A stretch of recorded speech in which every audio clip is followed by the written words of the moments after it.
Hey world, I'm Sherry, but people call me Switz. I played Division I collegiate basketball and played professionally in Switzerland and Romania. After playing ball, I moved to Brooklyn and met fashion designer KEMBALii at a New York City party, and the rest is history. We are giving dope individuals a platform to share their journey and connect shared passions around the globe. Welcome to the KEMBALii Podcast.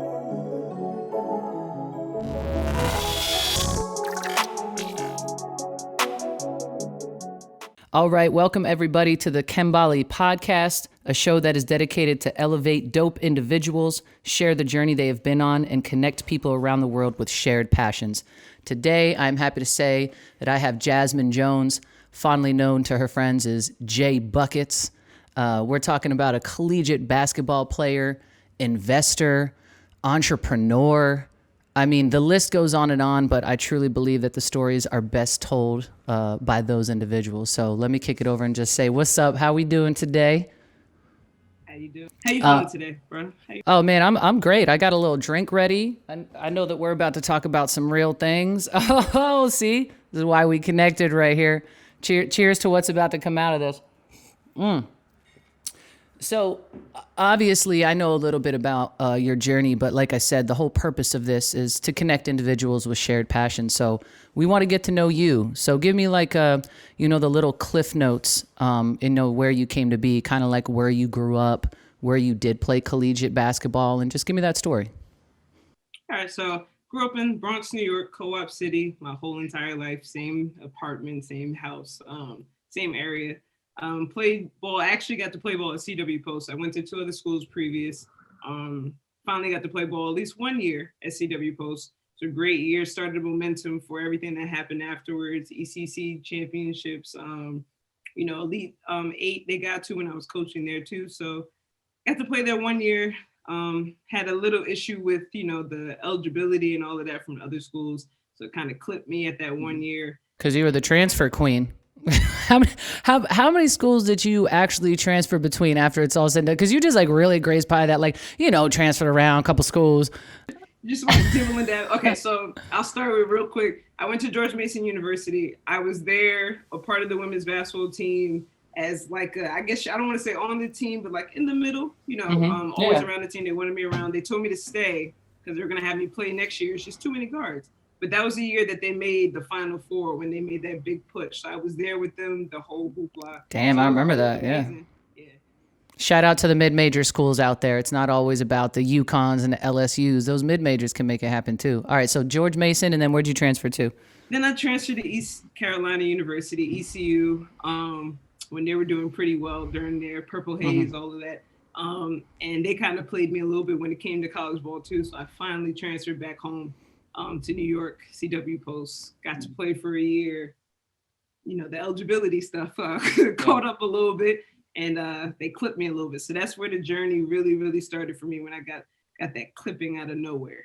Yeah. I mean, but shout out to you for, looking out for yourself because, as athletes, we always put the team before us, what the coaches want before us. And, on my journey, I almost felt I wish I would have been a little bit more selfish at times. So shout out to you for going where you felt you were the real fit. You're like, what am I going to do staying on this team when there's like 18 guards? You know what I mean? Because for y'all that don't know, Jay Buckets is a guard. And I have in person seen her hit about 8 threes in a single game. So mad respect to this baller over here. But let's talk about that transition, right? Just because so many athletes out there, they have their sport top of mind. It's their whole life. And then it's over. How did you deal with that transition, basically entering into that next phase of your life? Walk me through that journey. I'm not going to lie. It wasn't easy whatsoever. It was a lot of holding on to hope. So I was a grad assistant for 2 years at the same school, hoping that maybe I could play overseas. Maybe somebody would look at me. A lot of maybes coming out. After those 2 years, it was kind of like, okay, so you're about to kind of finish grad school. You're not exactly where you want to be. And you're not going to play ball. So it's kind of like another transition of actually realizing, okay, not for real, it is over. You got to figure out how you're going to affect people with basketball the way you wanted to, but just in a different direction. So I became an assistant coach for another 2 years. And that's where I got that little knack for applying something to an athlete and seeing them actually work on it and then get better. And I kind of got an itch for that right off of that. So that kind of launched everything else that followed that. So it's not an easy transition if you're not prepared at all. If you kind of don't have that mindset that it might not be able to happen, it kind of messes with you for a couple of years. I can't lie. Yeah, no, for sure. And I think it's like really important to mention, like, just because you transition out of sports to join another passion that you find, like that doesn't make it less fulfilling or to be labeled as a failure, because like the statistics show, like everybody's basically going another route except like 3% of individuals. You know what I mean? So, and think about how many millionaires and brands were born out of people that decided to take on that next journey. And it sounds like to you, getting involved with assistant coaching and perfecting athletics, personal training became your next phase. Would you say that's correct? Because I want to make sure we get the steps right. Yep, that's definitely what happened. I sat there and was like, okay, definitely want to coach. I want to coach. I know at some point I'll eventually get back to coaching. I want to be that, number one assistant coach for a women's basketball team at WNBA, college, whatever level. But I've still had that knack for wanting to be able to help different athletes on different levels. And I know one of my friends is Toya Wilson. She played at Manhattan College, assistant coach for Cynthia Cooper. She was at Baylor, when Brittney was there. Now she's at... Damn, you dropping Cooper? You brought in Brittney Griner? These are some top caliber WNBA names. Just humble brag. Okay. It's only because I got it from somebody that's in the game. That's, Yeah. And I kind of asked her, I said, I have this knack for fitness, and I feel like I can kind of, open something up with that. But how do I do that with assistant coaching because of the time issue? And that's when she literally told me, I think that was probably the day where it was like, okay, it makes sense. She literally said, if you want to do that, you're going to have to put coaching on the back burner and let your business form first, because coaching will always be there. So that's when it kind of clicked for me that, okay, I can kind of hit athletes different, basketball, football, any kind of sport. I can kind of impact them that way. And then I can get back to the central focus of basketball eventually, because it'll always be there. So that's what, was a big, big turning point. Like, all right, I want to help athletes, but how? Okay, I want to do fitness and coaching. Can't do it at the same time. Yeah. Coaching is a full-time job. So she was kind of the one that opened my eyes to just letting this business thing form first and catch these athletes at the lower levels before, we hit those big leagues up top.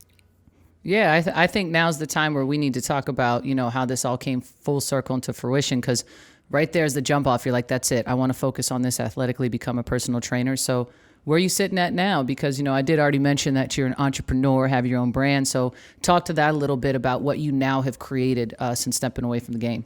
So stepping away, I would say 5 years of full, pure focus on, I'm going to become a better person. What is it going to take for me to be the best trainer for anybody, for any kind of athlete or anything like that? It took me about 5 years of a serious reevaluation of everything. That pipe dream. That pipe dream of, I'm going to be this great athlete. Like, okay, you're going to be behind the scenes now. So how can you impact behind the scenes?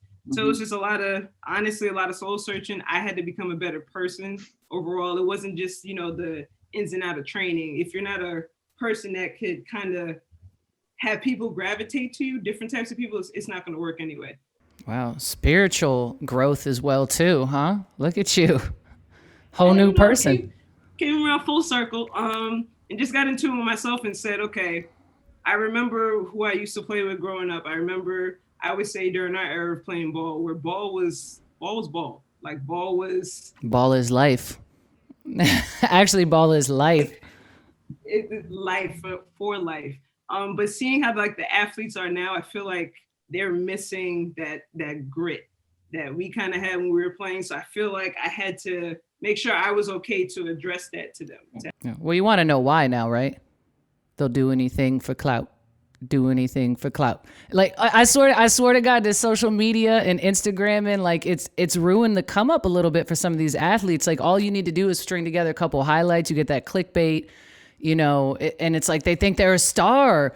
Meanwhile, like we didn't have none of that shit growing up. We're just out here running suicides, getting yelled at. Now somebody gets yelled at by the coach. I need a fucking transfer. Like, oh God. I was waiting for Daily News and Newsday to start railing off the names of people that were the best ones in New York. Like that was our highlight. We had to wait for that week.